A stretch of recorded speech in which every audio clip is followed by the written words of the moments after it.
Whew. All right. Peace, and blessings, everybody. Haki Ami here, the Success Scholar. Thank you for tuning in, listening in. Man, lots of great things going on. Hope you're doing wonderful. Wanted to do this piece. I've been wanting to do this for a little while, but I saw something and I think that I could add some key success scholar type of research that would individuals would find valuable. Now, this certainly can go for others that offer critiques, but certainly if one is going to offer critiques, one should be able and willing and actualizing uh, some level of something to counter or balance or strategize to truly get a proper uh, solution that makes sense, that is functional and practical.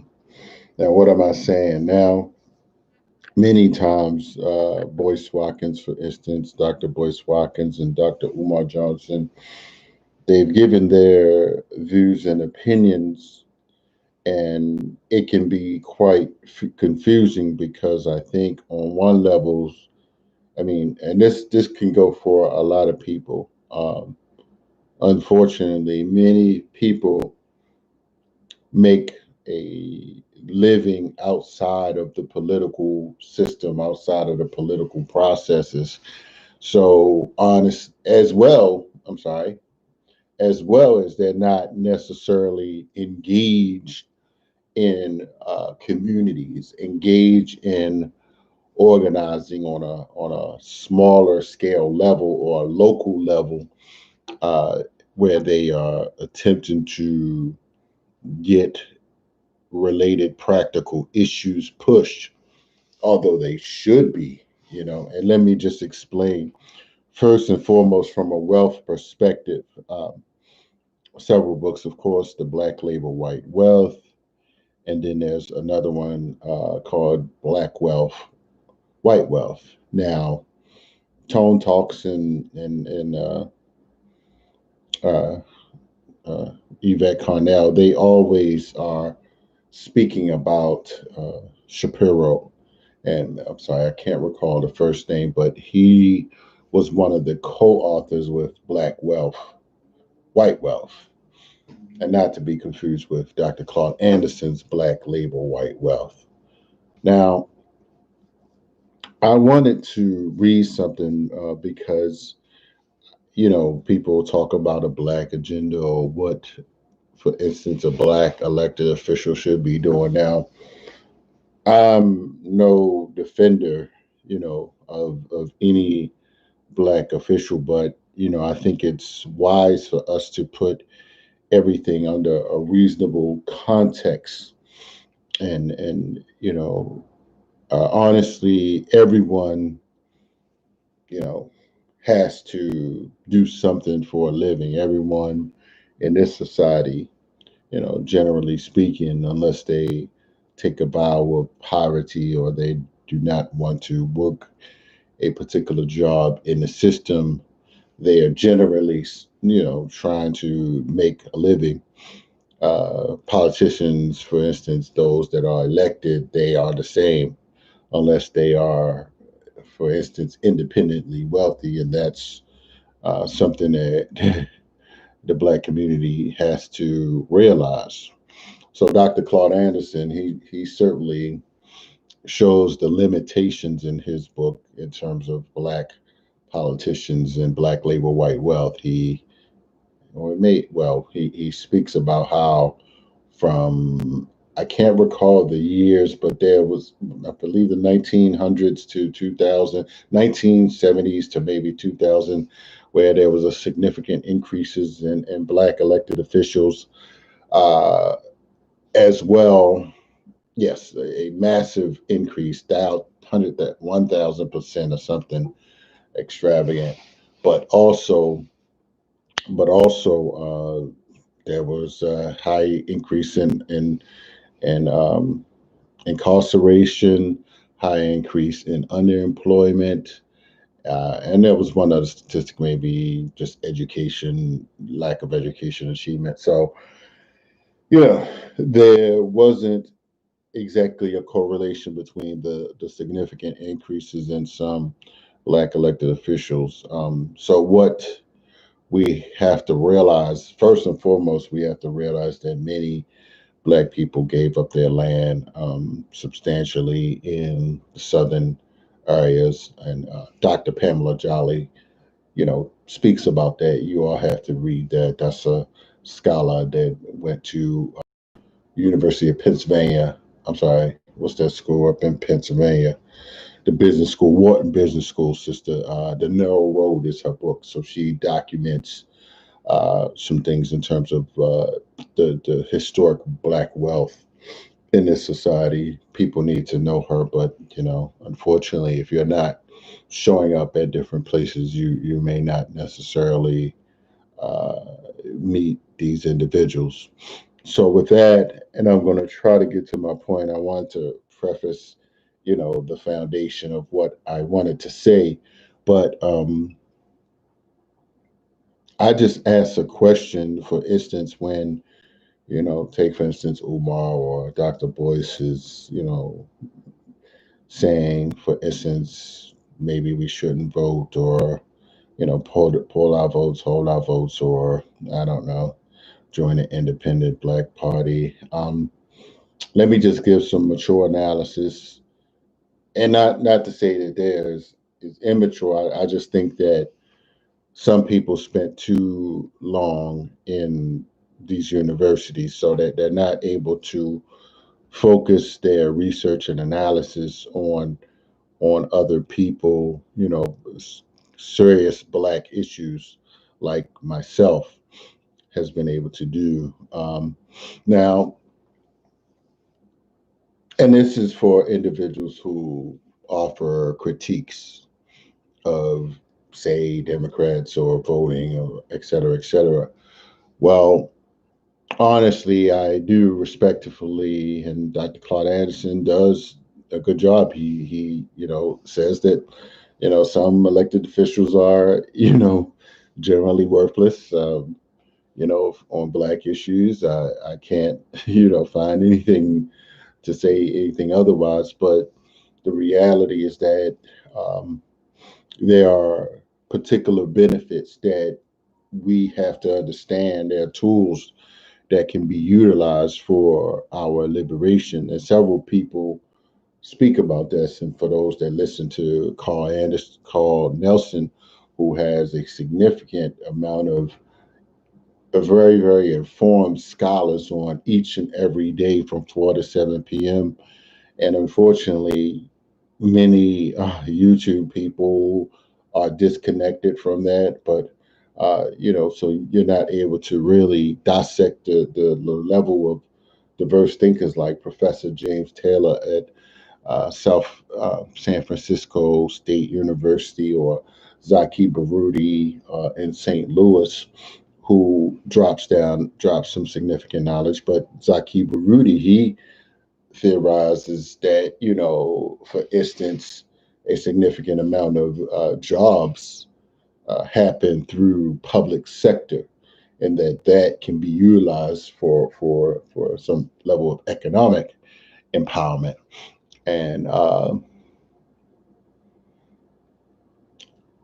so I wanted to just, give several key people. I didn't mention anything about James Taylor, but he's somewhat significant that mature. I ain't gonna, that people should be aware of his analysis in terms of, focusing on some of the local issues that we could do. Because understandably, let's just make it plain. I've seen it that up top you really don't have a whole lot coming. Um, from congressional level onward. I mean, I've read this years ago when I was studying the work of the Black Agenda reports for years. As well as Professor Braun Walters. Now, this is what I say, even for instance, Professor Ron Walters, and you have to look him up. I have his book. I should show it. It's in my box right here. But he has a book called Conservative Policies, Black Issues, and Conservative Public Policies, Black Interests, and Conservative Public Policies. It's probably about 200 something page book. So Professor Ron Walters, University of Maryland, as well as Howard University, but he is known more so as a practical nationalist. In some senses, during the '70s and '80s, he ran Jesse Jackson's one. I'm not sure if it was both his '84 and '88 campaign. I believe it was both, or partially he ran or did a lot of work with both of them. Now he actually said that after the '84 race that Jesse Jackson ran, he wanted Jesse to start an independent party, but Jesse didn't go in that direction. So you got to be able to understand these things. Like, why did Jesse, say in '88 that that wasn't feasible, right? You gotta understand, where people are in life, and I think, unfortunately, many people, many, Boyce and Umar, they need to get around some older scholars. I mean, I'm like their age, but I'm saying I have an open enough mind to listen to persons who have different experiences, and I read different people's work over the years. So you have to ask yourself these questions of why did Jesse, not go in that direction. Now, and I'm not trying to. I'm just giving you the facts here. I'm just giving everybody the facts of what the reality of that those challenges are. So I always like to say that I was on the NMPA, National Newspapers Publishing Association's page today, and this brother was on there. He was just going, "Oh, black people shouldn't be happy, and we shouldn't be clapping," or And I'm like, I mean, I'm neither here or there. I mean, now I do recognize, you know, what white nationalism is, and let's just be real. I mean, I didn't see many black people at the Capitol. I mean, like, you might get mistaken for a black person. Let's just, make it plain. um, uh, so let's just be logical about some things, and we have to, face some realities, and these are the facts, and this is what I talk to every mature adult, conscious thinking person. And I had to really reflect on this for years and years and years and talk to different people. Okay. The only options that we're going to have here, is go Republican, right? Yeah, people, do that and think they're getting somewhere, and they end up going, as far as they think they can, right? So that's that. You got the Green Party, and I know that there was a young brother here in the Baltimore area, deeply black, poor, oppressed Baltimore, civil rights history, Baltimore. Sharp young brother, Josh Harris. He, in a fraternity, professional, college educated. He ran first for mayor as a Green Party candidate. Then he ran for delegate, I believe, as a state delegate as a Green Party candidate. I mean, he got a significant first. He got a significant amount of votes as a Green Party candidate some years ago, and then he went and ran as a delegate. And recently, he was attempting to get a delegate position because a local official resigned and won a citywide race in the city of Baltimore. So, these dogs. Oh my gosh. So he didn't get that position, and partially some theorized that it was partially due to his Green Party affiliation, but I think sometimes people don't want to hear anything outside of a particular frame of thought. So again, that's the Green Party thing. Now I do know that I believe was it Cynthia McKinney ran as the Green Party candidate for president a few years ago. She didn't get as much enthusiasm from many of the black women out here that are just as excited for Kamala as as they want to be.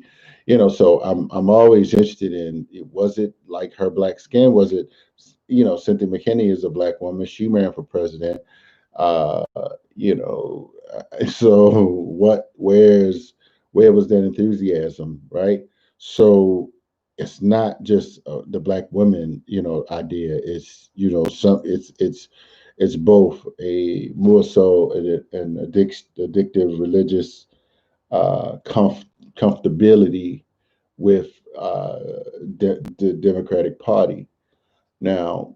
And this is not a critique, or it's not a necessarily a condemnation. I'm just giving the facts here, a reality. And, of course, Cynthia McKinney was just a congresswoman, if you want to make that argument. But the same thing can be said about Stacey Abrams, who many people are jumping up overjoy, for Stacey Abrams, calling her the second coming of Christ.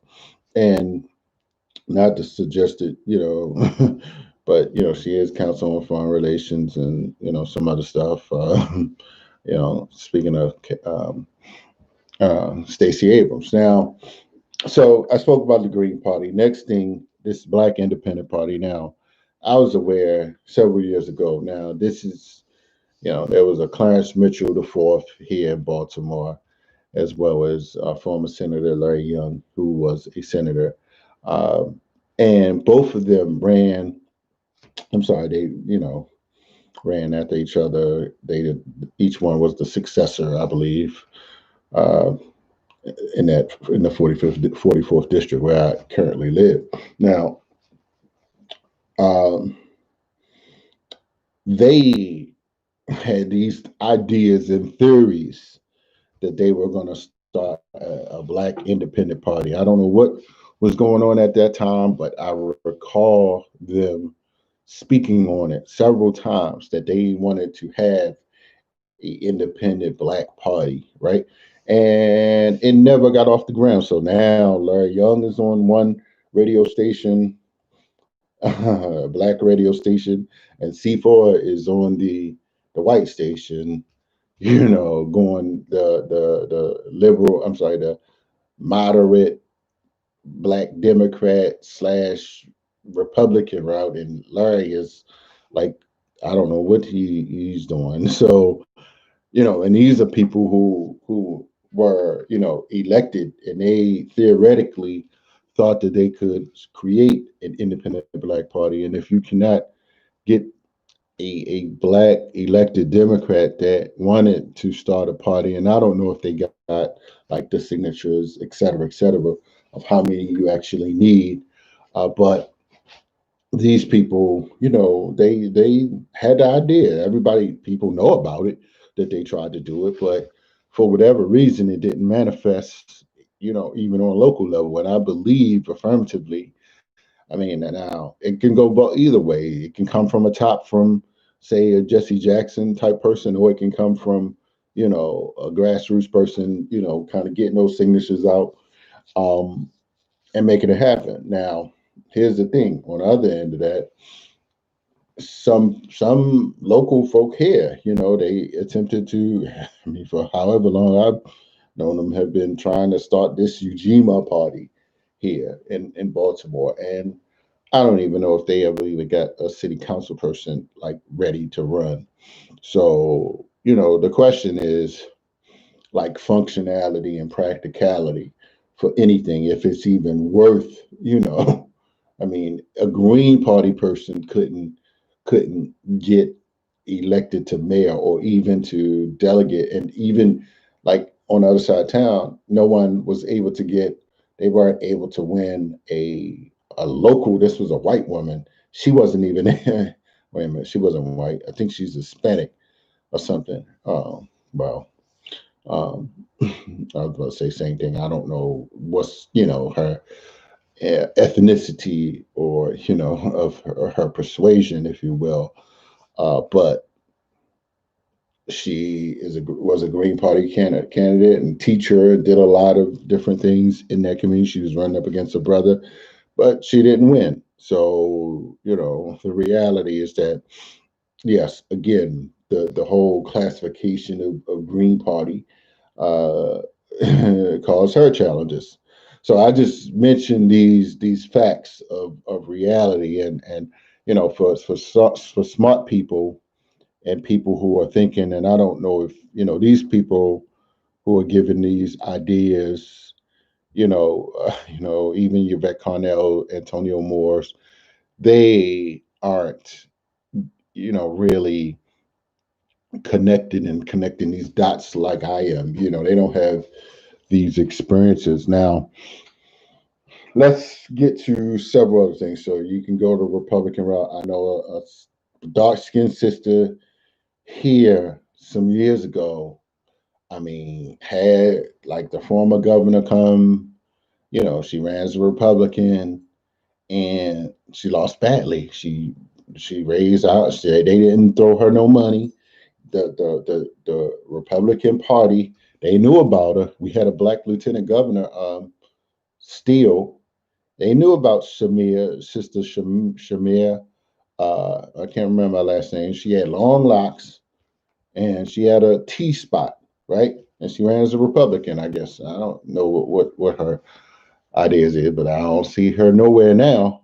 But she didn't, poll or do well, obviously. So I'm just giving people examples. Now this is, and once upon a time I had it broken down where I could spout like what numbers that she had, and even the Green Party people and this brother that ran for mayor, his actual numbers. So the reality is that some places things are just on lock and it's not going to change like anytime soon. So okay, so what you got? Your Green Party, Black Independent Party, as I said, the Ron Walters, I encourage people. He wrote another book called The Presidential Elections, Black Presidential Elections or something, Black Presidential Politics from 1972 to 2000. Worth reading. He was called a practical nationalist. Many people respected him. He spoke several places, but he was a professor at Howard University. So, and maybe 2, 3 years ago, another book was put out in the DC area on his work. Right, the life. I have his book somewhere. The Life and Times of Professor Warren Walters, or something like that. More of a whatever what's called when you die, your post autobiography.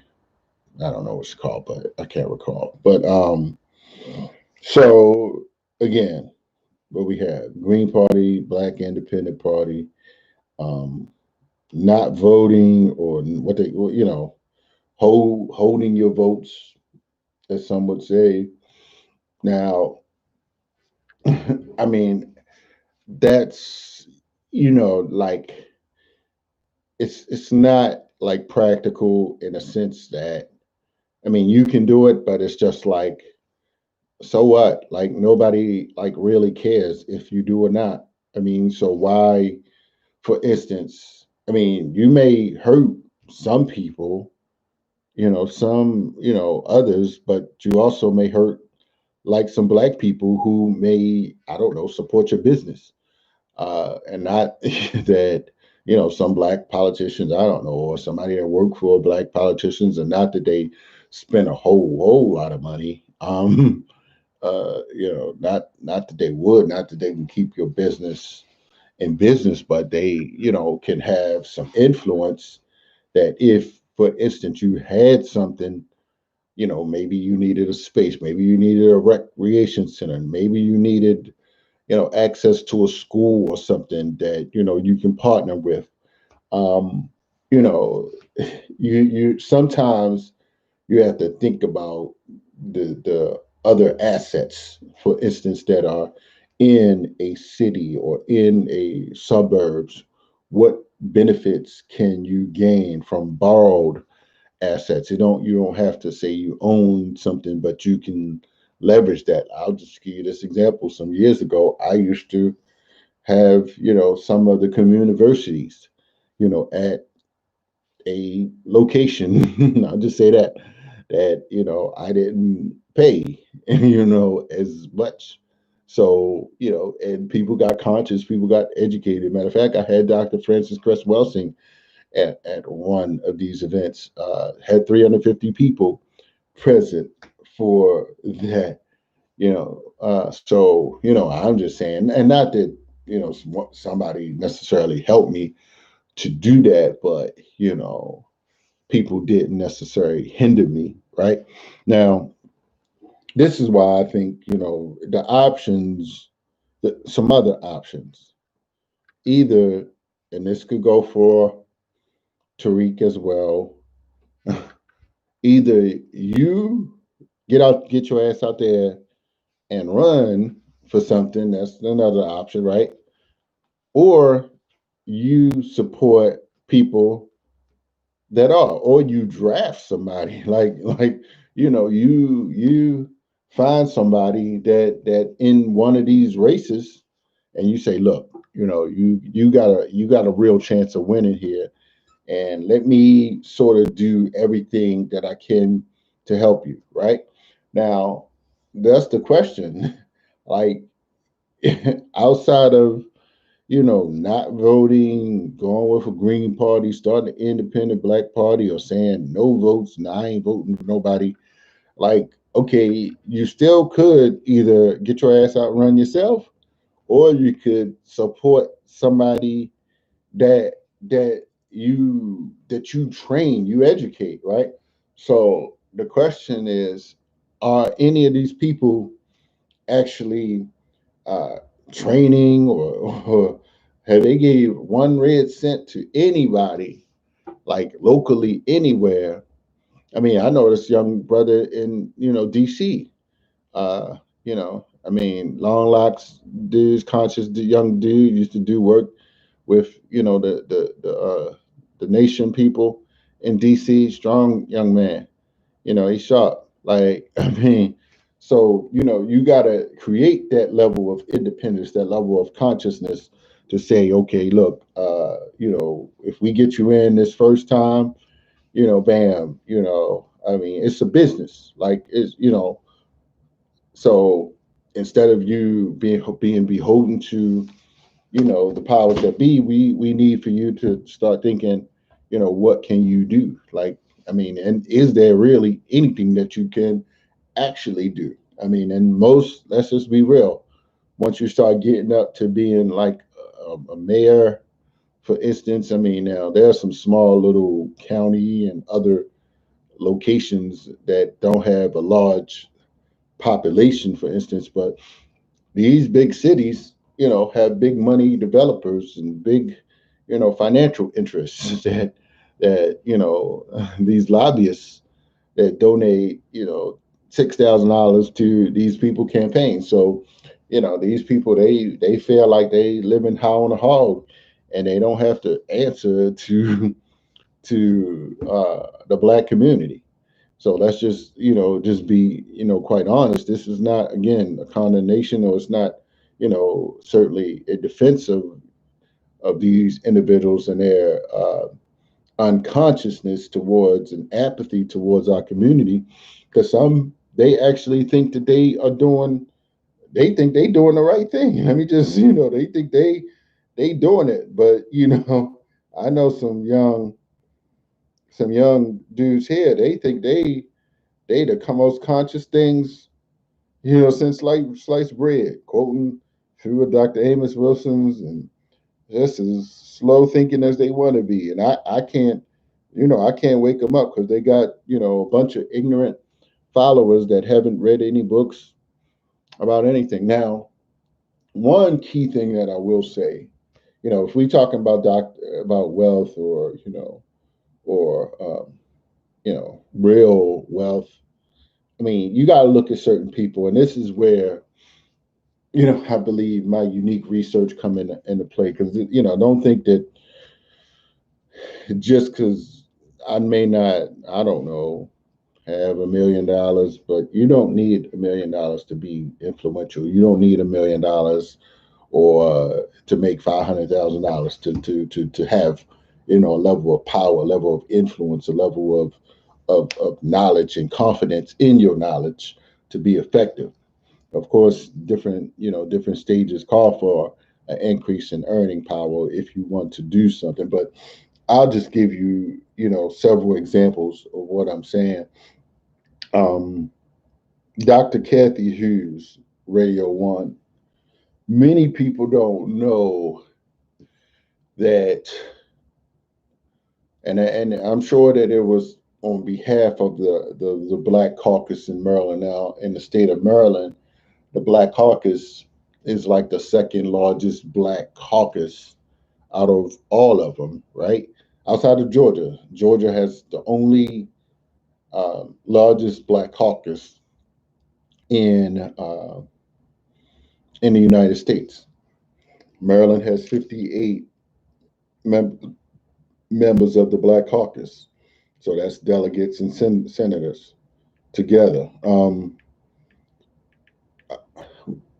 Dr. Kathy Hughes, founder, owner, CEO of Radio One, started Radio One.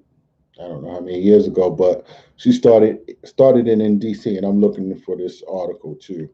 She started it in D.C., but she was able to keep the lights on partially by getting some funding, and I'm not saying that was all why she was successful, but she was able to get, I believe it was like $25,000 from one of the governors at particular time. Now, I don't know how you feel about Radio One. Of course, people go different ways with it, but it is what it is. It's one of our largest networks. Carl Nelson has been able to have tremendous impact, educating and reaching people all over the planet. Having many scholars on. That's on 1450 WOLDCnews.com. So, I've sponsored several of his power talks over the years. It's worthy, for people to know that, right?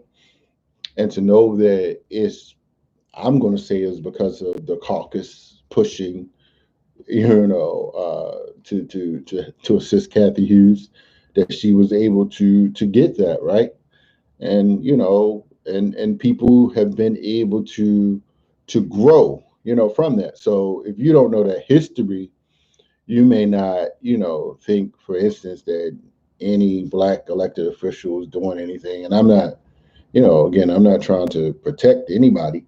I'm just simply saying that you got to know, some more history before you just give, these opinions. Now, another thing that I know,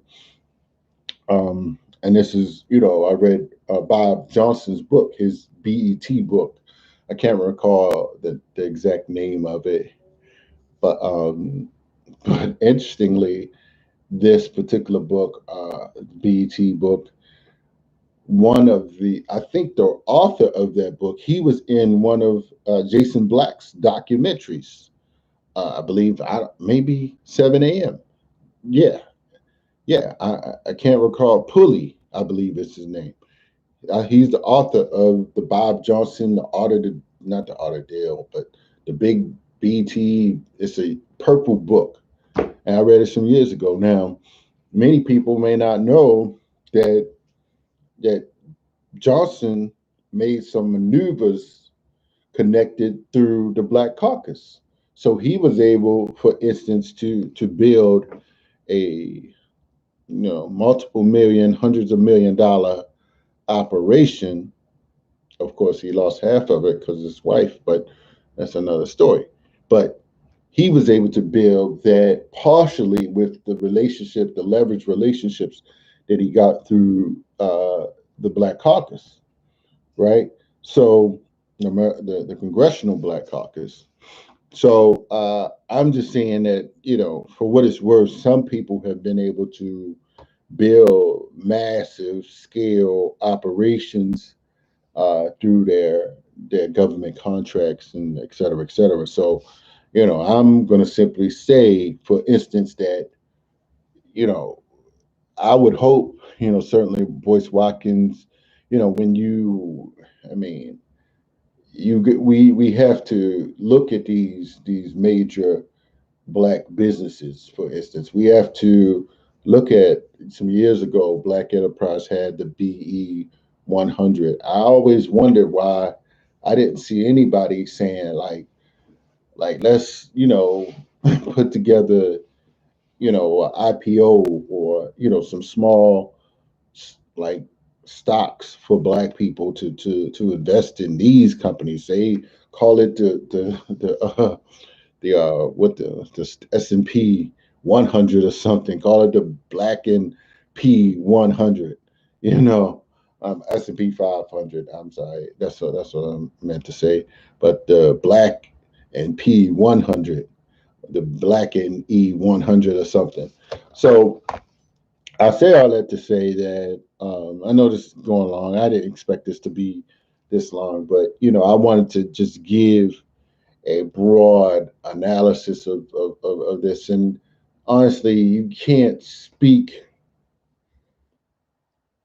And this is something I don't know if Claude Anderson has been able to really dissect, or either any of these others that I've named, uh, the Watkins and Umar and Yvette Carnell and Tone Talks. But there's a book out called The Peacock Elite. And this is by Congressman Ron Owens, I believe, out of New York. Let me see what his name is, right? Let me see what his name is. No, but I'm sorry. I'm looking for something else. I need to find this other thing. Almost forgot what I really, really came and signed up for, what I really wanted to address. Um, but Ron Owens is called the Peacock Elite. So I would encourage everybody to look at that, right? I mean, you can find some things on it, and it talks about the history. I did a book review on it somewhere. It's on YouTube somewhere, and on Facebook as well. That was when I had a that broadcast that I was doing.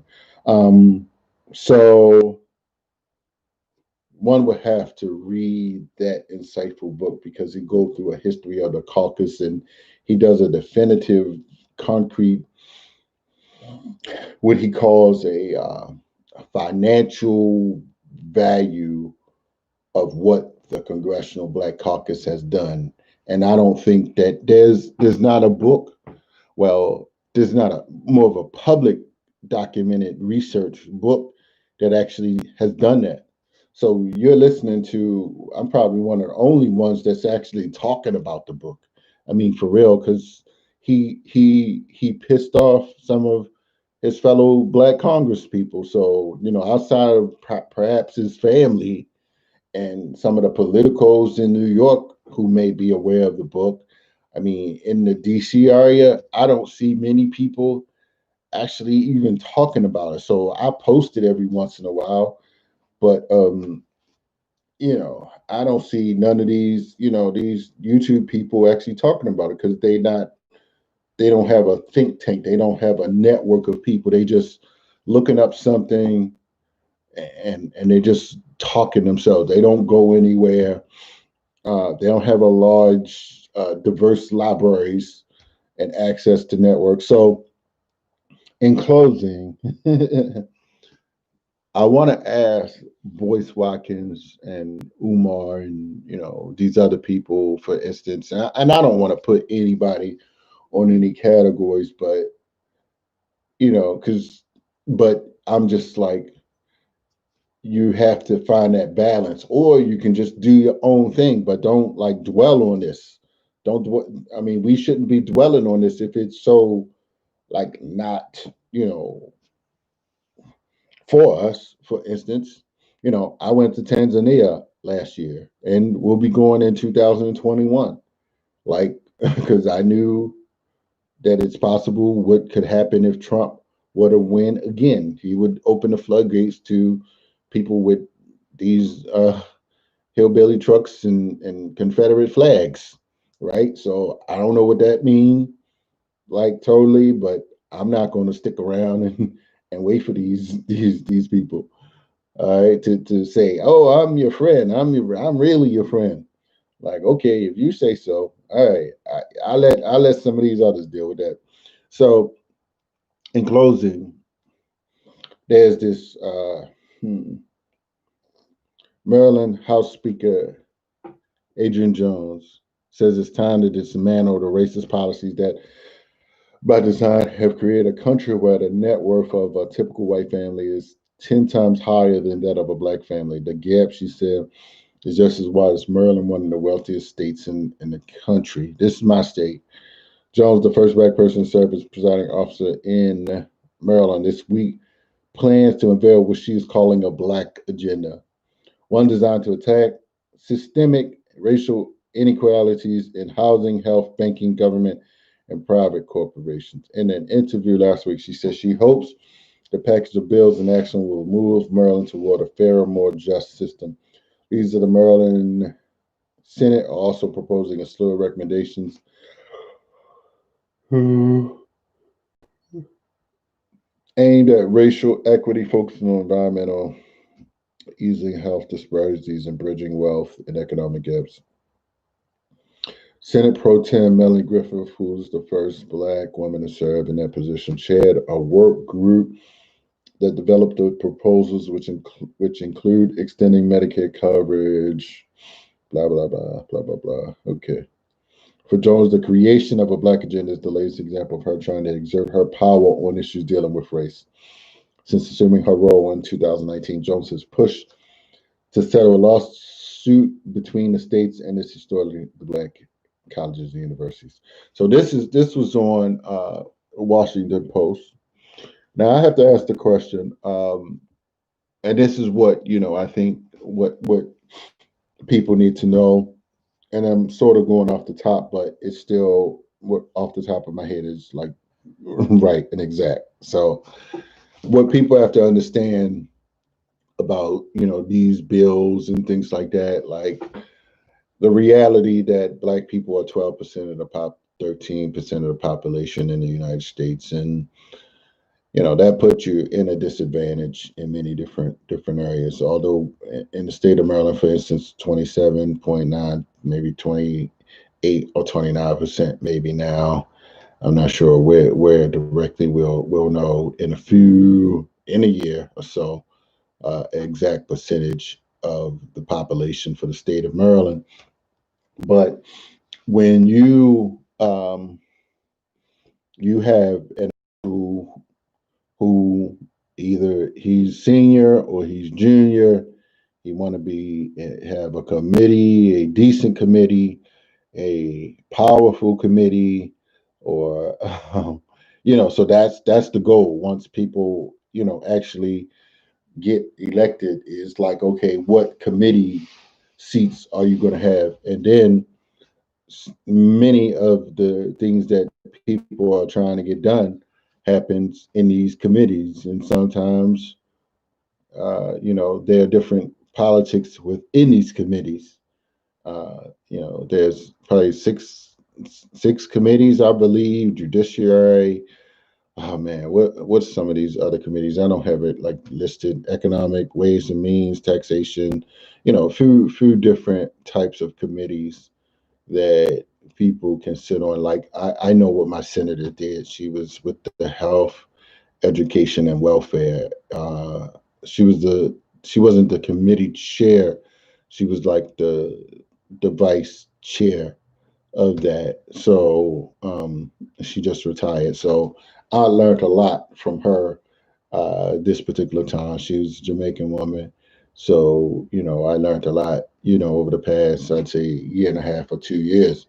But so when people are trying to move up, for instance, sometimes people talk about the art of the deal, art of the compromise. It's like you people are negotiating.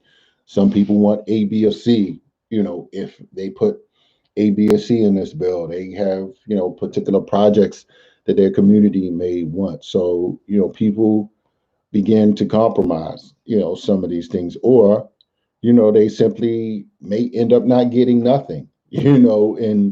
And people will outmaneuver them and outvote them, right?